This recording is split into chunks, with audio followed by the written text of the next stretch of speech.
talk about in your book, which is there's this new colonization that's coming up, which sort of entered after the British left, and it's the Marxism. So, can you elaborate on that a little bit? How are they colonizing India?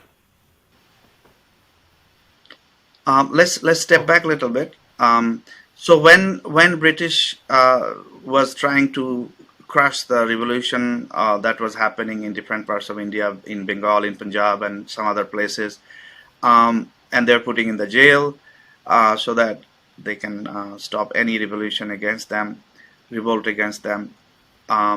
So one strategy they took was distributing communist literature to these revolutionaries so that their mind is changed from a nationalistic view to an international communism viewpoint. So that was the first step, that was the first problem they created. And most people have forgotten one gentleman named Rajani Palme. He was a British citizen and he was sent to India to actually spread Wow. communism. Uh, but unfortunately, one of the key revolutionaries, very powerful man, his name, it was not the real name, M.N. Roy. He was sent by none other than Sri Aurobindo's group to collect arms to fight against British to America. He failed that. M.N. Roy failed to do that, and then he had to hide. And then he came in touch with the communist literature here. And then he became a communist. He went to Mexico. He started the first Communist Party of Mexico, and he drew attention of Lenin. And M.N. Roy went to Russia, Moscow, and he was like sitting next to Lenin. Basically, he was became so close to each other. It was M.N. Roy and Russia. They introduced basically Communist Party to India. And so Russia is an imperial power. It's a colonial power also. They wanted to invade the whole world. They wanted to conquer the world also. So Stalin tried and failed, fortunately, but it happened. So M.N. Roy kind of was instrumental as an Indian person to bring communism, Communist Party of India, to India. And then, of course, Communist Party was broken into CPM, CPI, and then came the Naxal movement. So the Naxal movement was direct intervention of China. And I've written in my book, there was a meeting with several Naxal leaders, including Kanu Sanal, in Beijing with Mao Zedong and few others. And they had a huge plan to, again, spread communism throughout India and, in a way, conquer India through communism. So it's another form of imperial colonization that people of India that time thought it's a great thing. China's chairman is our chairman, Mao is their chairman. So it was a huge loss for so many people during that Naxal movement.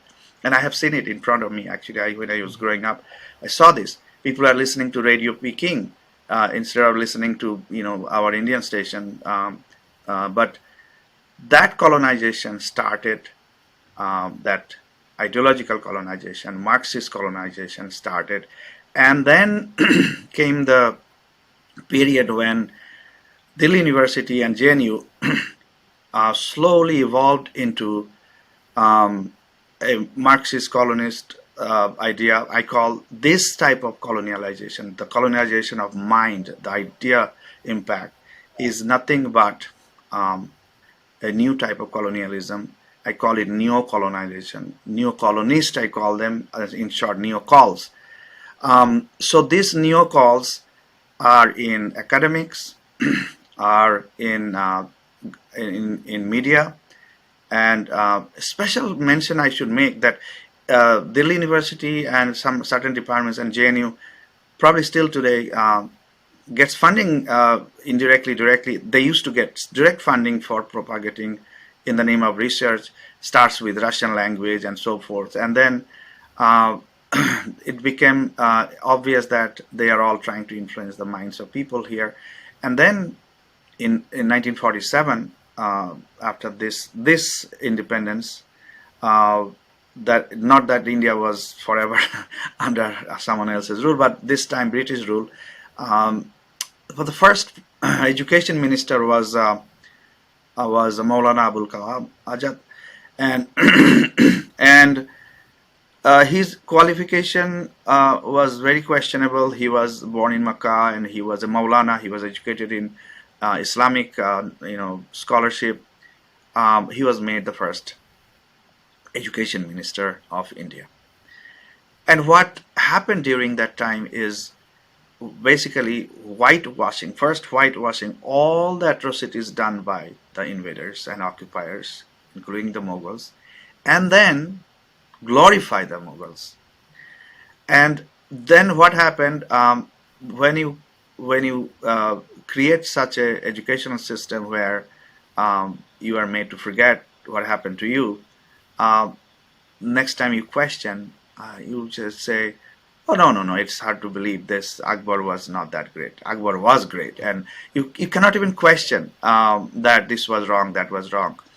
And on top of that, the true Indian historians who were completely ignored or not given a chance, like K. Munshi, Ashar Jadunath Sarkar, Ramesh Chandra Majumdar, you won't find much of the reference of their original history in today's history books.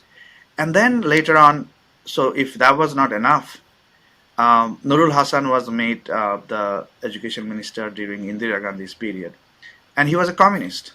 So it was a perfect handshaking of communism and Islamism to write our history, to create academic discourses and narrations that is damaging, influencing our minds till date.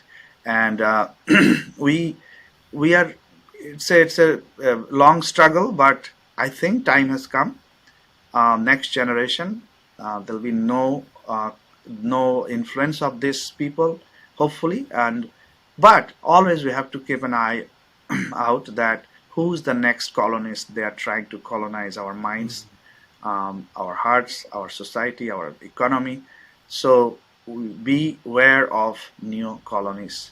Please buy Mr. Kanchanji's book, The Crash of a Civilization.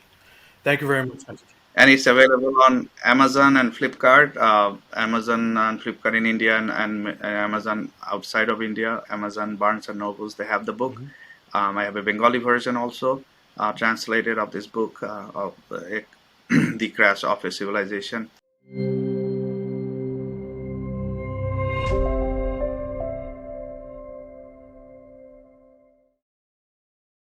Please remember to subscribe to us and switch on the notifications for this channel.